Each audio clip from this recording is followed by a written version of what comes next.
Et on va maintenant ouvrir la parole de Dieu avec cette pensée de bâtir une vie chrétienne solide. Je ne sais pas si vous êtes d'accord avec ça. Hein? Bâtir une vie chrétienne solide. Alors on va voir des choses toutes simples ce soir.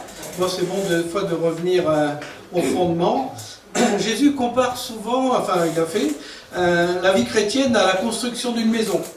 Et pour qu'elle soit solide, il a dit qu'il fallait qu'elle soit bâtie sur quelque chose, un terrain solide. Hein. Vous vous rappelez cette parabole où la maison qui est construite sur du sable, bon, elle peut être belle, mais un jour la tempête arrive, les torrents arrivent, et puis la maison, elle penche et elle se détruit. Tandis que sa maison qui est bâtie sur le roc, elle va tenir le coup, même si peut-être à l'extérieur elle est un peu moins belle, eh bien, elle va tenir.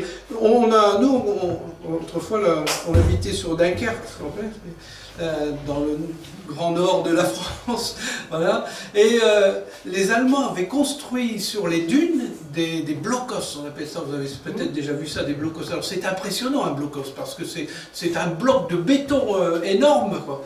Et ce qu'il y a, c'est que de leur temps, enfin, quand ça a été construit, ça devait être bien droit, bien certainement impressionnant, mais là, avec le temps, eh bien, ces masses énormes, eh bien, elles penchent, et puis des fois même elles sont englouties dans les dunes parce qu'ils ont construit ça sur du sable. Ils ont construit ça sur des dunes, alors pendant un temps ça va, mais au bout d'un moment ça tombe et ça s'écrase. Et je crois que nous on veut pas, on veut bien commencer, mais on veut bien finir aussi dans la vie chrétienne. Hein. La vie chrétienne, on veut, comme le tour, il faut démarrer la première étape, mais il faut aller jusqu'au bout. Hein. Et on veut être de ceux qui vont jusqu'au bout. Alors, voilà, une vie chrétienne solide. Bon, j'ai trouvé un beau château, là. Hein. Peut-être, je ne sais pas, ça peut vous faire penser. Quand le Seigneur il dit « je bâtirai mon église », ce n'est pas quelque chose de léger, hein, c'est de la construction solide. Hein. Voilà. Et ce qu'il veut faire de nous, c'est des gens solides. Alors, qu'est-ce qui est fait de nous une construction solide? Je crois que la première chose, c'est, comme on l'a dit, d'avoir un fondement sûr. Et avant de lire ce texte d'Acte 2, 42, mais on va voir ce qui s'est passé au début. Qu'est-ce qui s'est passé au début? Dieu a touché le cœur le jour de la Pentecôte. Hein. Pierre a prêché, et là, il y a eu des gens qui ont eu le cœur vivement touché. Ils ont été remués par le message de l'Évangile. Et je crois qu'un jour, Dieu remue notre cœur au plus profond. Un jour, il y a quelque chose qui se passe, et ça se fait à cause de l'action de la parole de Dieu dans notre cœur. Et le jour de la Pentecôte, l'apôtre Pierre a mis les Israélites devant leur... Il a mis les Israélites devant leur faute devant Dieu. Il y a eu 3 points forts dans ces gens. Ils ont été amenés à la repentance, ils ont été amenés à la foi, et ils ont été amenés à s'engager dans les eaux du baptême. Ça a été un démarrage fort dans la vie de ces gens. Et je crois que quand notre vie chrétienne, elle commence par quelque chose de fort avec Dieu, eh bien c'est un bon signe pour l'avenir. Et l'apôtre Pierre, il les a mis quand même, il a dit à ces gens ce qu'ils avaient fait. Celui que Dieu avait envoyé, leur Messie, vous l'avez crucifié. Oh là là, hein. Il n'a pas été par 4 chemins. Hein. Il les a mis devant leur erreur. Mais pourquoi? Est-ce qu'il voulait les condamner? Est-ce qu'il voulait, n'est-ce pas? Non. Il voulait leur faire prendre conscience qu'il n'y a pas de salut sans la grâce de Dieu. Sans l'œuvre de Jésus. Et c'est ça, il faut un jour qu'on perde nos illusions sur nous-mêmes, peut-être nos espoirs de justice sur nous-mêmes, notre orgueil humain, en quelque sorte, devant Dieu. Il faut qu'on réalise qu'il n'y a pas de salut en dehors de Jésus. Et ça, c'est trouver, ça, c'est aller creuser sur le fondement. Et c'est le message de l'Évangile qui nous met devant et qui nous amène sur le terrain de la grâce. Il n'y a rien que plus solide que la grâce de Dieu. Le reste, eh bien, un jour ou l'autre, ça s'effrite. Un jour ou l'autre, mais la grâce de Dieu, elle reste et elle va nous permettre de rester debout. Et si vous basez votre vie chrétienne sur ce principe de la grâce de Dieu, vous tiendrez ferme. C'est paradoxal. La grâce, ça nous fait sentir qu'on est faible, mais que c'est Dieu qui est fort. Et ça, c'est notre force. Une fois qu'on a compris ça, eh bien, on peut aller et on va aller loin avec le Seigneur et Dieu va nous amener loin. Alors, on va lire ce texte de Actes 2, 42, j'aime bien ça. Souvent, quand je parle des gens qui vont se faire baptiser, eh bien, je cite aussi ce passage-là. Je l'aime bien parce que on leur dit, voilà ce que vous allez vivre dans la vie chrétienne. En un verset, il résume un peu la vie avec Dieu. Voilà. Il est dit, donc après avoir entendu ce discours, après avoir eu le cœur vivement touché, après s'être fait baptiser, n'est-ce pas? Donc ils démarrent leur vie chrétienne et il leur dit, il est dit au verset 42, acte 2, ils persévéraient dans l'enseignement des apôtres, dans la communion fraternelle, dans la fraction du pain et dans les prières. Voilà. Alors, on va voir ce soir ces 4 points, tout simples. Alors, bien sûr, rassurez-vous, je ne vais pas vous faire une prédication sur chaque point, parce qu'autrement, on va écrire un bouquin avec ça. Hein. On n'est pas là pour ça. On est là pour se rappeler simplement des choses que Dieu a fait. Voilà. Dieu nous donne le programme pour une vie chrétienne solide. D'accord, hein. Et on sent qu'il y a comme cet élan-là. Il y a cet élan-là. Ils ont été touchés par la grâce de Dieu et il y a comme un élan dans leur cœur pour aller plus loin. Et ça, quand je dis ça, je me rappelle les premières fois où j'ai entendu l'évangile. Hein.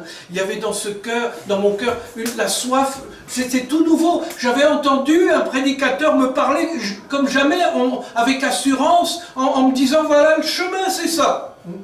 Avant c'était plutôt peut-être ben oui, peut-être ben non, enfin, mais là c'était, voilà, Jésus est mort, il est ressuscité, crois au Seigneur Jésus, tu seras sauvé. Bon, c'était un message direct qui touchait le cœur, n'est-ce pas? Et j'ai voulu connaître ce Seigneur Jésus, et je me rappelle les premiers temps, j'étais toujours en train avec mon petit Nouveau Testament à lire, à découvrir qui était Jésus. Hein? Parce que justement, les points c'est là, enseignement des apôtres, hein? Communion fraternelle, la scène, le pain et le vin, comme on va faire là tout à l'heure, les prières, voilà. Et il y a une pensée qui m'est venue en regardant ces 4 points. Tout tourne autour de Jésus. Si vous avez un enseignement sans Jésus, si vous avez une communion fraternelle ou sans Jésus, la fraction du pain, sans Jésus, qu'est-ce que c'est? C'est rien. Hein? Les prières. Alors, tout tourne autour du Seigneur. Et ça, c'est ce qui fait la différence. Parce que des enseignements, on en a partout. De la communion, on en a dans des clubs, dans tout ce que vous voulez. Hein. Bon, la fraction du pain, peut-être pas beaucoup. Hein, enfin, simplement pour le casse-croûte du midi. Mais enfin, mais sans Jésus, eh bien, les prières, il y en a aussi. Mais ce qui fait la différence, là, c'est qu'il y a la personne de Jésus. Alors, les siècles passent. Hein, les modes changent. La technique évolue, d'accord? Mais, mes amis, ces principes, ils restent tout simplement les mêmes. Amen. Et dites-vous bien qu'on est occupé de faire à peu près comme les premiers chrétiens faisaient. Ils se rassemblaient, ils écoutaient la parole de Dieu, ils partageaient le pain, n'est-ce pas? Ils priaient, ils louaient le Seigneur. Alléluia. Hein. En fin de compte, on vit des choses que Dieu a instituées et qui sont le fondement de la vie de l'Église. Gloire à Dieu. Alors, on va passer rapidement sur ces points. Hein. Un enseignement. J'ai noté ça, un enseignement, l'enseignement des apôtres. Un enseignement, ce qu'on a besoin, qui conduit à une relation vivante avec Jésus. Qu'est-ce que ça veut dire? J'ai noté dans ce verset, vous connaissez, Jésus reprochait aux pharisiens, il disait, vous étudiez les Écritures. Hein, ils étudiaient les Écritures, la loi, ils la connaissaient, attention. Hein, parce que vous pensez avoir en elles la vie éternelle. Ce sont elles qui rendent témoignage à mon sujet. Et vous ne voulez pas venir à moi pour avoir la vie. Alors, ça c'était un reproche aux pharisiens, on va le prendre dans le bon sens, enfin dans le bon sens, dans un encouragement, hein, vous comprenez? Quand je lis les Écritures, qu'est-ce que ça doit m'amener à faire? Ça doit m'amener à m'approcher de Jésus pour recevoir la vie. Voilà le but de l'Écriture. Parce que la connaissance, c'est bien. Hein, mais il y a des gens qui avaient beaucoup de connaissances et ils ont crucifié Jésus. ces pharisiens et autres. La connaissance, c'est bien, et je crois que c'est, moi, ça m'éveille. Des fois, j'aime bien entendre des gens, vous avez des érudits dans la Bible, hein, et on aime bien les entendre, surtout lorsque leur connaissance nous amène à connaître mieux le Seigneur. Lorsque la connaissance qu'ils nous transmettent, eh bien, ça nous amène à nous appuyer plus sur le Seigneur. Lorsque la connaissance qu'ils nous donnent, ça nous amène à vraiment à nous appuyer, à avoir de plus de foi en Jésus encore. Alléluia. Vous voyez, ça c'est le but. Ça nourrit notre âme, ça nous fortifie en fortifiant notre relation avec Jésus. Si vous voulez simplement remplir votre texte, la Bible a dit la connaissance enfle. Mais l'amour édifie. Une connaissance qui conduit à de l'amour, qui conduit à une relation avec le Seigneur. Voilà ce que nous avons besoin de chercher. Alors lisez votre Bible, ça c'est bien. Amen. Lisez votre Bible. Enfin, je vous dis, on évolue un peu. On a souvent lu, il faut que cette année je lise la Bible en entier. Voilà. Et ma femme aussi, c'est une femme, elle lit sa Bible tous les jours. Attention, elle lit bien la Bible. Elle aime la lire. Et moi aussi, j'aime bien la lire. Mais on n'est pas là pour faire un championnat. On n'est pas là pour dire j'ai lu, j'ai fait, j'ai ça. Non, en fin de compte, des fois, maintenant je me rends compte, je lis peut-être un peu moins en quantité, mais peut-être plus en profondeur. Et des fois, Dieu, bon, si vous voulez lire la Bible en un an, allez-y. S'il y a 2 fois, il y en a qui lisaient, des fois 40 chapitres, attention, ils lisaient 40 chapitres par jour, je ne sais pas comment ils faisaient. Ils rentraient chez eux, ils étaient fatigués. Non, on n'est pas là à faire de la compétition, mais on a quand même besoin de cette parole. On a besoin de l'enseignement. Alors, c'est vrai que j'entendais, j'ai bien aimé aussi ce qu'il disait Yvan, la fois dernière, il parlait, c'est vrai qu'on peut lire sur Internet, on peut lire, on peut se faire du bien, et on salue nos amis qui nous écoutent comme ça, mais on est bien d'être là ce soir, hein, on est content d'être là, hein. Et puis c'est quand même différent d'écouter un morceau de musique, on peut l'entendre sur un disque, une cassette, tout ce que vous voulez, mais quand vous êtes dans l'auditorium, c'est pas pareil. Il y a des choses qu'on ressent quand on est là, ensemble, et que... mais enfin, c'est déjà bien quand on peut y aller à l'église, de pouvoir s'entretenir de la parole de Dieu. Il y a une richesse formidable dans l'écriture, alléluia. On la lit depuis des années, on n'a pas fini. On lit les mêmes choses, mais ça prend une dimension plus grande. Alléluia. Ça va plus profond. On ne se lasse pas de l'écriture. Alléluia.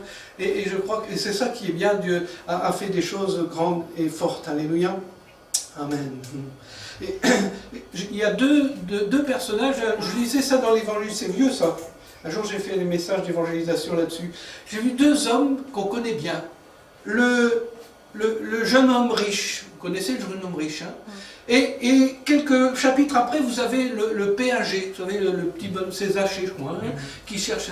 Et les deux, il y en a un qui a posé, son principe c'était quoi? Qu'est-ce qu'il faut faire pour avoir la vie éternelle? Qu'est-ce qu'il faut faire? Et lui, il est passé à côté. Il est parti tout triste. Vous lirez l'histoire. Tandis que le péager, il est dit quoi? Il cherchait à voir qui était Jésus. Simplement. Et ça a bouleversé, ça a changé sa vie. Et si dans l'écriture, vous cherchez à savoir ce qu'il faut faire, des fois, je me rappelle, il y a des fois qui venaient à la réunion pour les premières fois. Qu'est-ce qu'il faut faire ici? Ils viennent une première fois dans une salle évangélique. Et ici, qu'est-ce qu'on fait? Parce qu'ils devaient savoir que c'était différent. Bon, c'est pas seulement ce qu'on fait, hein, c'est ce qu'on rencontre. Hein. C'est connaître qui est Jésus, c'est ça qui compte. Hein. Alors peut-être vous allez chanter un peu différemment, des chants que vous n'allez pas chanter, vous allez vivre... Non, mais ce qui compte, c'est ce qu'on va connaître de Jésus. Alléluia. Alors voulez-vous venir à moi pour avoir la vie? Et quand tu ouvriras ta Bible demain, ou ce matin, ou ce soir, ou enfin quand tu pourras, eh bien, Seigneur, je veux venir à toi et donne-moi de la vie. Alléluia. Amen. Alors, le deuxième point, c'est la communion fraternelle. Hein. Il persévérait dans la communion fraternelle.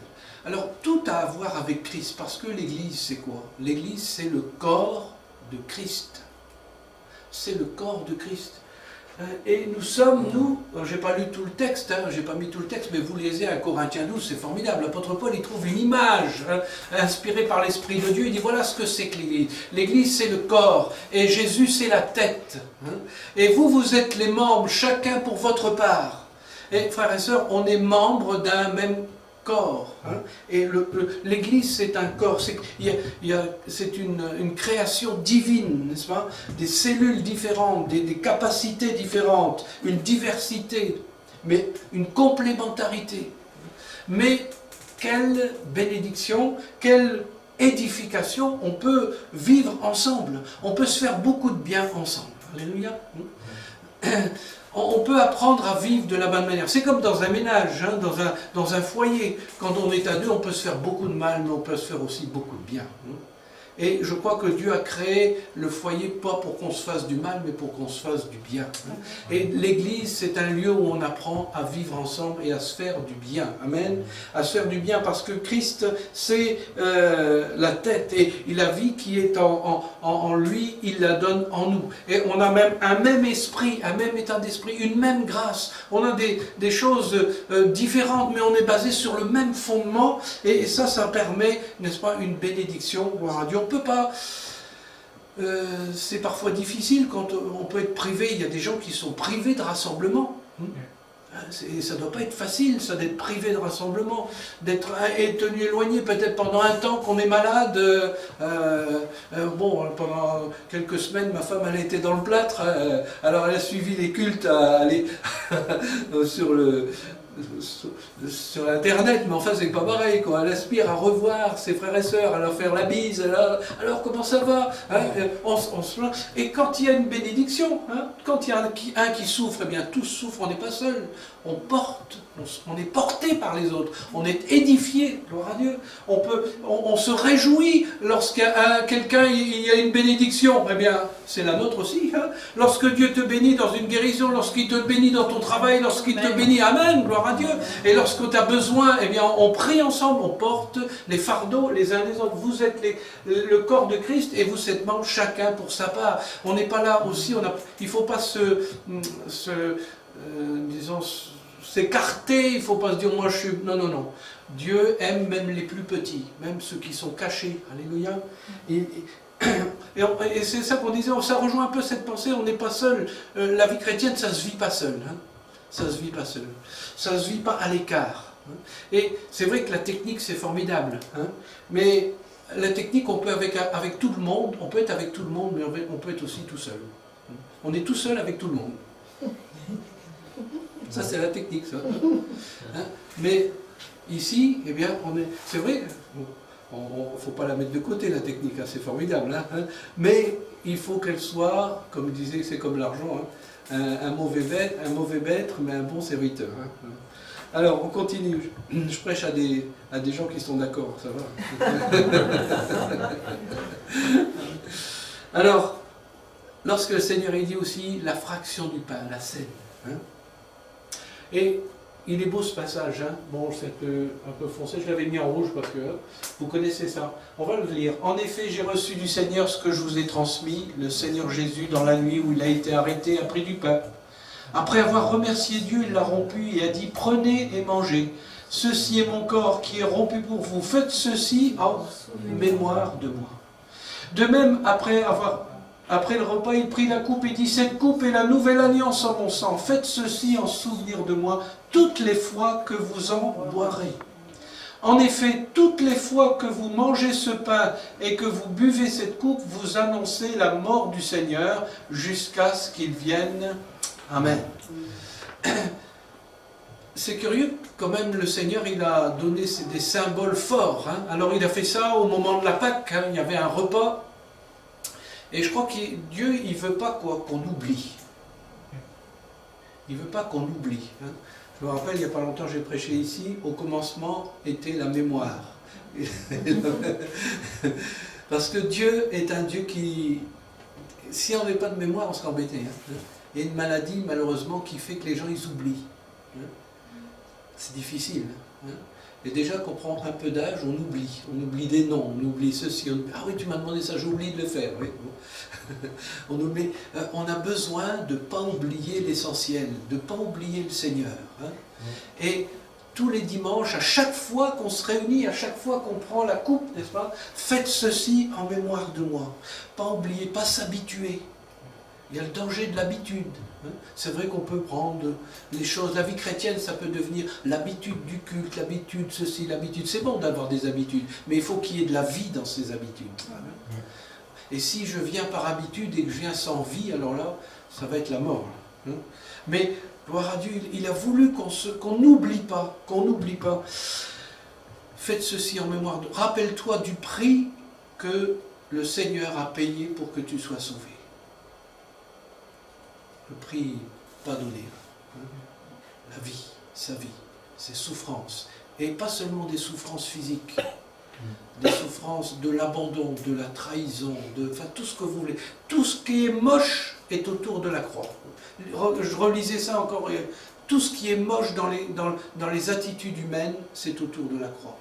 La trahison de Judas, Pierre qui le renie, Pilate qui dit je m'en lave les mains, les soldats qui sont brutaux, enfin, et tout, vous regardez là, il y a toute la société, elle est là, avec ses composantes négatives.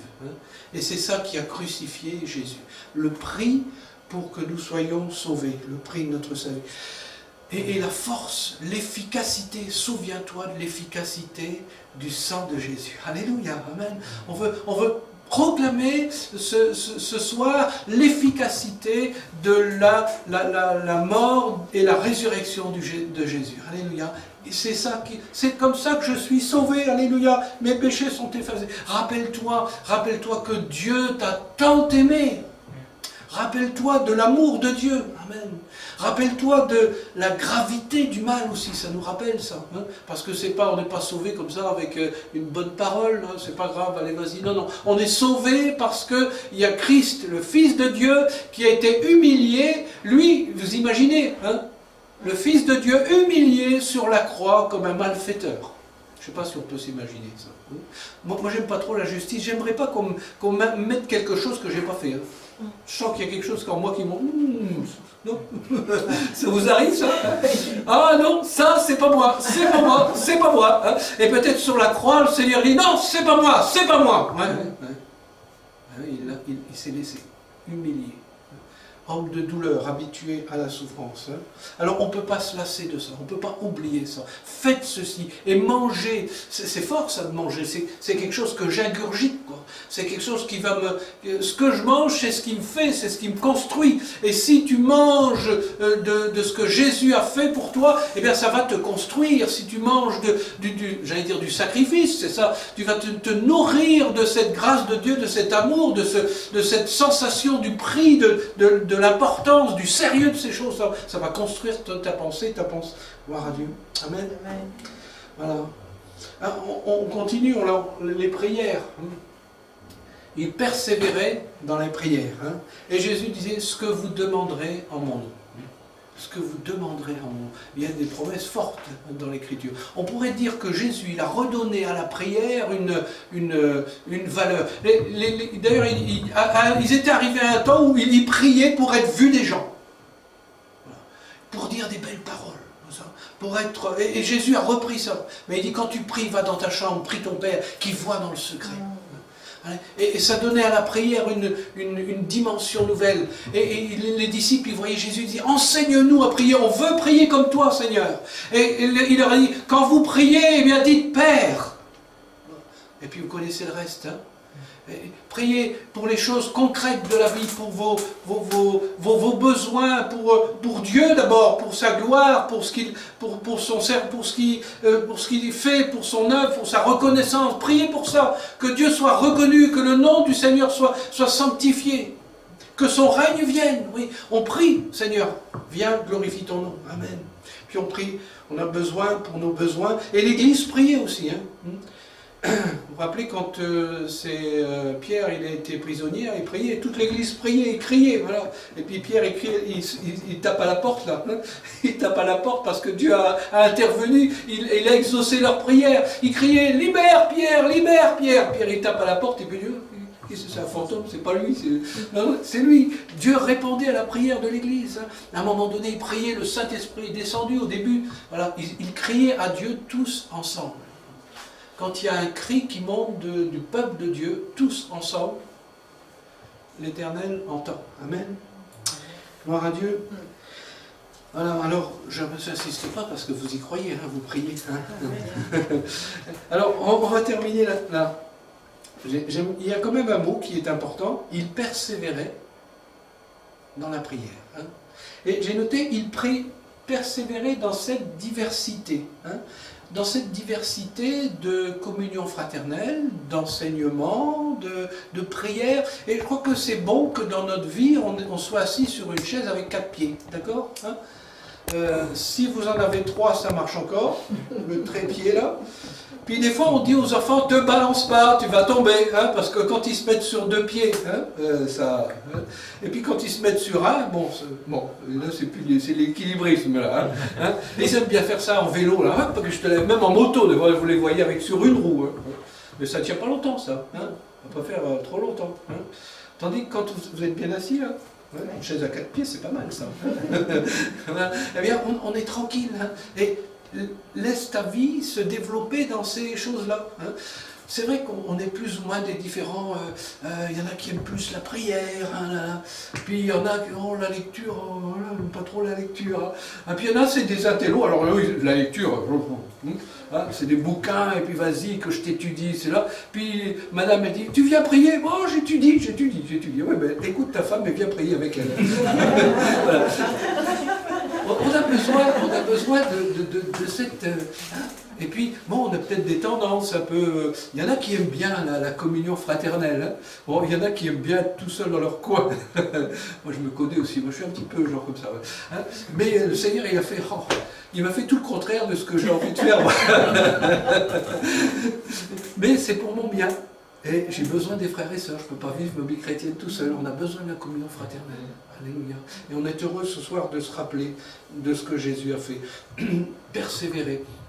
Alors j'avais noté une petite histoire, et en la relisant, je dis c'est quand même fort, ça, j'espère que je ne me suis pas trompé, hein, mais on raconte que Thomas Edison, c'était un inventeur, hein, il a fait 50 000, je vous lis ce que j'ai écrit, hein, bon, est-ce que j'ai mis un zéro de trop, ou 2, j'en sais rien, mais enfin, vous voyez, il a fait 50 000 tentatives avant de réussir à créer une batterie d'accumulateurs. Voilà. C'est possible, hein. Bon, mettez 5 000. Mettez 500, même encore 500, c'est déjà pas mal. Hein, bon, hein, voilà. Alors, il aurait eu le temps de se décourager, d'arrêter. Bon, ça ne marche pas, c'est pas possible ça. Hein. Et puis quand on lui demandait si jamais il s'était justement pas lassé de travailler et d'essayer comme ça, ben, il a répondu, vous savez ce qu'il dit? Pourquoi? Maintenant, je connais 50 000 choses qui ne fonctionnent pas.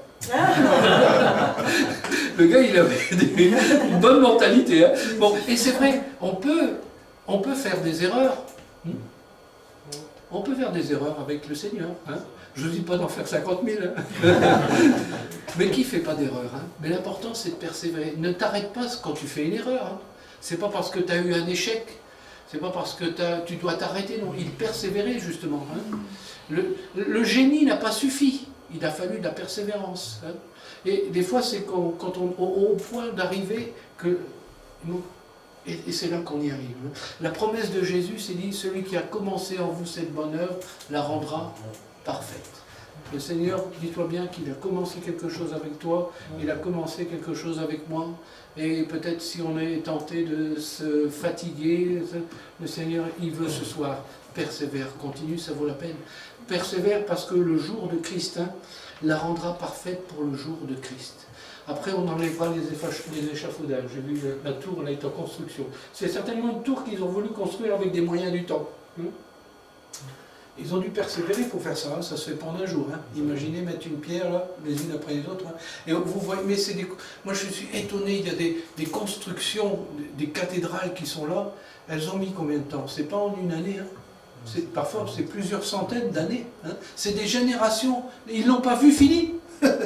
Ils ne l'ont pas vu fini, mais aujourd'hui on est devant et ça reste, hein, les bâtiments modernes ils s'écroulent, mais ça reste. Ça reste. Hein. Et il y a des choses étonnantes qui restent. Et notre vie chrétienne, frères et sœurs, ça va rester. Amen. Parce que c'est sur un bon fondement. Le ciel et la terre passeront, mais ma parole ne passera pas. Amen. Amen. Alléluia. Gloire à Dieu. Que Dieu nous bénisse ensemble. On va rendre grâce à Dieu. Seigneur, c'est bon de te louer parce qu'on est entré là dans une œuvre éternelle. On est entré dans un travail de Dieu qui ne s'arrêtera pas avec nos épreuves, qui ne s'arrêtera pas avec nos échecs, qui ne s'arrêtera pas, Seigneur, avec nos fatigues, qui ne s'arrêtera pas, Seigneur, avec même la mort. Mais Seigneur, ton œuvre, elle demeure et on veut te louer pour cela, de nous avoir pris en main. Seigneur, et on veut rester dans cet état d'esprit de la grâce, on veut rester dans cet état d'esprit et nous souvenir encore de toi ce soir, nous souvenir du prix que tu as payé pour nous sauver, nous souvenir de ton amour, nous souvenir, Seigneur, ensemble et te louer de tout notre cœur. Seigneur, ensemble, nous te bénissons et nous t'adorons. Bénis ce soir celui qui est fatigué, renouvelle-le, Seigneur, et bénis-le, Seigneur. Bénis ce soir même celui qui a vécu un échec, Seigneur, mais qu'il puisse repartir avec toi et te glorifier. Bénis ce soir celui qui est dans la victoire aussi, qui ne s'appuie pas sur toi, mais continue à s'appuyer sur Jésus, son Sauveur.